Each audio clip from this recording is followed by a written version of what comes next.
Hello, this is Matt on the Moon Lambeau channel. SEC Supreme Leader Kim Jong-Gary has destroyed the SEC's case against Ripple. And he did it before he was chair of the SEC.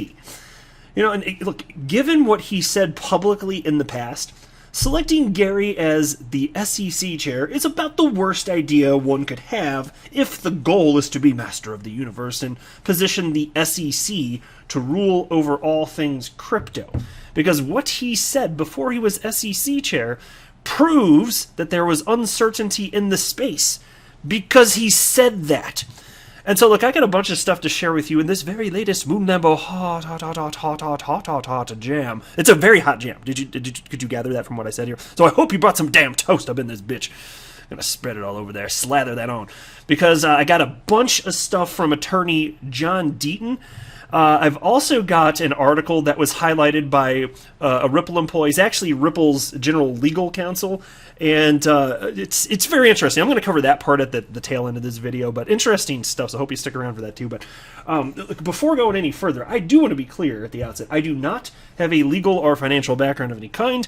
I am not offering legal or financial advice, and you definitely should not buy or sell anything because of anything that I say or write. I'm just an enthusiast who enjoys making YouTube videos about crypto-related topics, but just as a hobby and just for fun. And so this article that's on your screen, it was shared by a number of people, including attorney John Deaton, and this is actually from May 2nd, 2018, over 3 freaking years ago, and it's titled Ethereum. Almost zero chance of the SEC declaring it a security. Now, mind you, this is a little over a month before a former SEC director, Bill Hinman's Ethereum free pass speech. And so there were even more questions back then about directionally how the SEC would treat Ethereum and really crypto at large here. And John Deaton wrote the following about this on Twitter. A must-read article 6 weeks before the Hinman speech, and for several reasons. And so I'm not going to read the article, but I want to talk about the stuff that attorney John Deaton highlighted because it is sufficient to get the message across. And so he quoted this. And here's part of what was written in the article. It would be very unusual for a regulator to go back in time and say, you should have thought 3 or 4 years ago when you started that this was a security. To single out 1 or 2 cryptocurrencies because of the way they were formed would be picking winners and losers. It's not the sort of thing the SEC would want to be doing. Now, this is interesting because, and actually I searched for this here for a reason because it's, here we go. I wanted to highlight who said this. This is from Phil Lucadou, commodities lawyer at Haynes and Boone. Look, this is what I keep saying. The only people on the planet in the past or the present that think that there's sufficient regulatory clarity or that what the SEC is doing is right, the only people that think those things are the lawyers at the SEC. There aren't other humans on the planet. I mean, you're talking like way less than 1% of humans that would think in line with what the SEC is claiming they actually believe. And I say claiming what they actually believe because I don't think they believe what they say they believe. They're just arguing it because if the court favors their argument, even though I don't think they believe it, that just gives them more power. So that's what it looks like, just a tremendous power grab here. But here you have an attorney saying all of these things. Again, the quotes being, it would be very unusual for a regulator to go back in time and say you should have thought 3 or 4 years ago when you started that this was a security. And so that part of the article, mostly talking about Ether, but what happened with XRP? It's been trading openly for almost a decade. You know, Ripple is they've been doing what they've been doing since really. I mean, so the company was formed technically towards the later part of 2012, but they basically been doing what they've been doing since 2013, really. And so all these years later, they did go back. And here's an attorney saying, yeah, the SEC, they wouldn't do that. That wouldn't be good. That would not be good. And again, the quote is, it's not the sort of thing the SEC would want to be doing. Well, how about that? And here's another quote that John Deaton shared from the article. And this one's from Gary Gensler. Of course, again, this is before he became Supreme Leader Kim Jong-Gary. He was just Gary Gensler back then, but now he's something more than that. But here's a quote from him.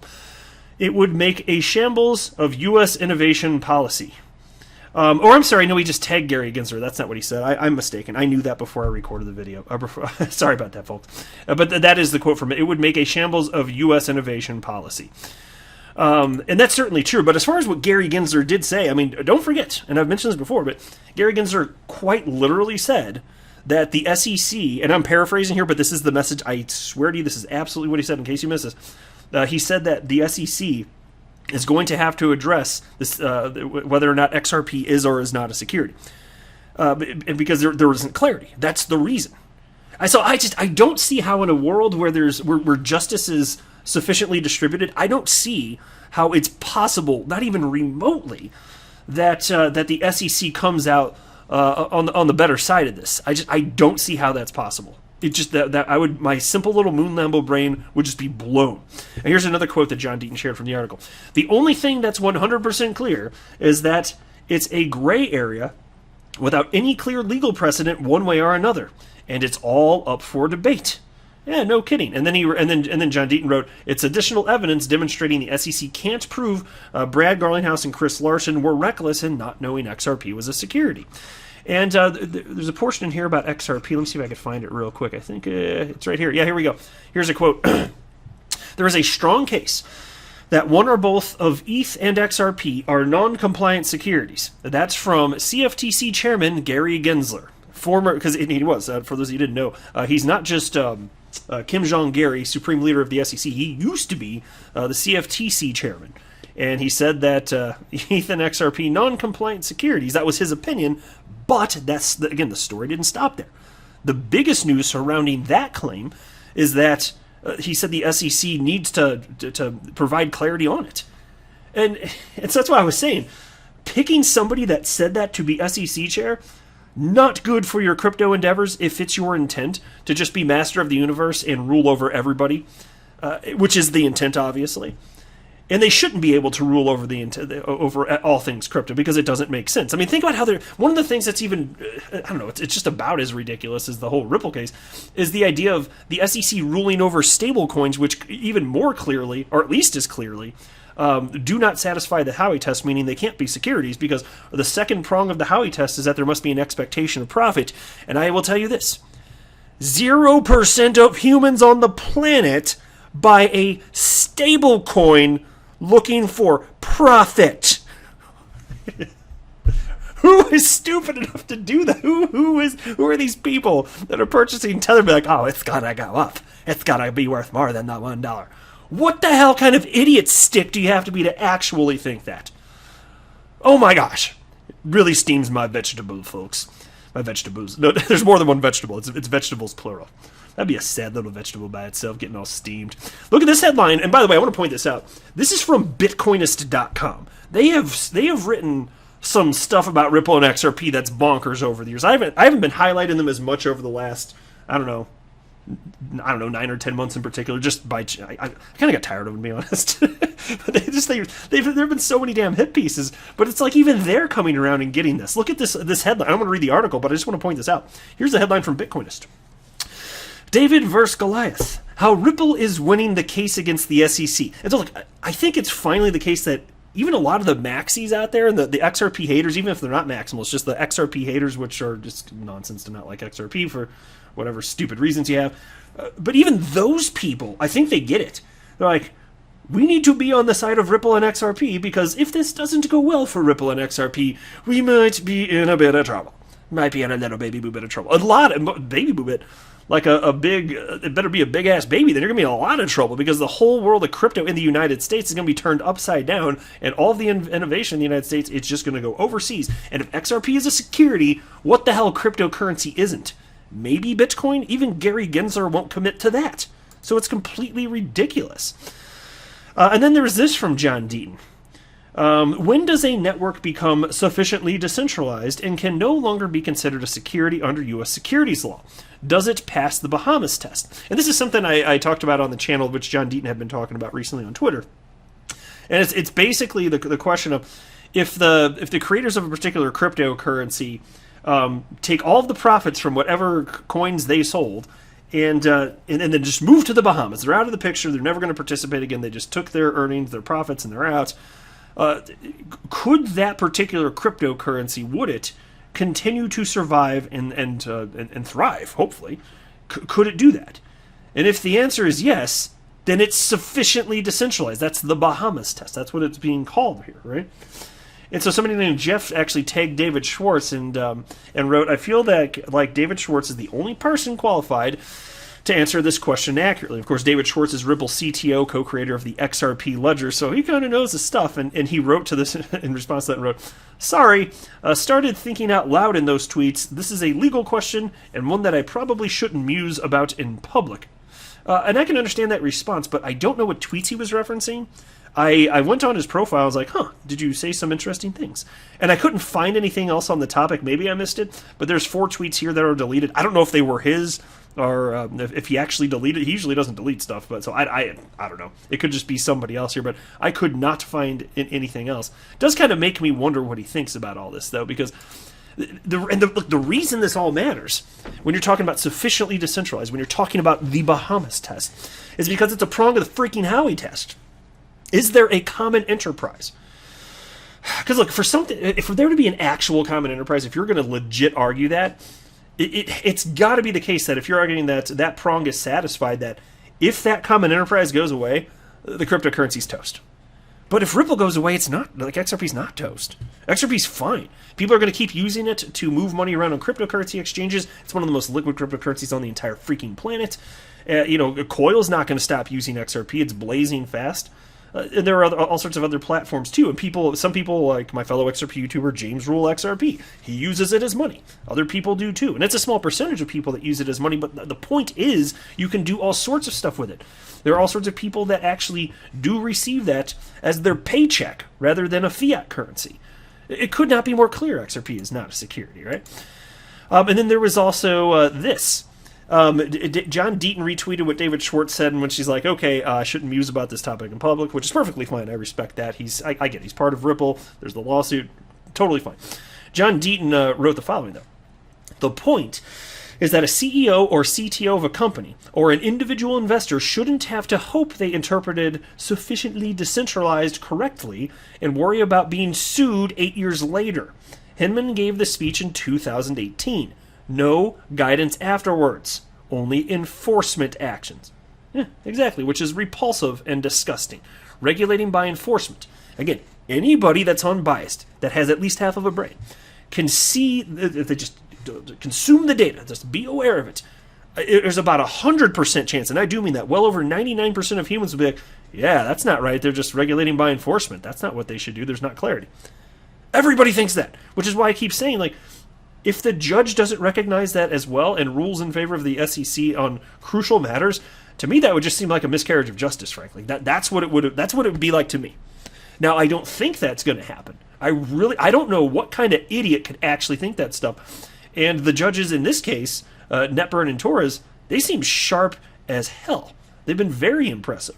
And I'm not the type to be upset with them because they're doing their best to be unbiased, which I think they are. Even in this instances where they ruled, they had rulings that favored the SEC. Okay, fine. Okay, whatever. I'm an adult. That's perfectly fine. But I'm just saying, for something like this, it's so clear. It can't go the other way.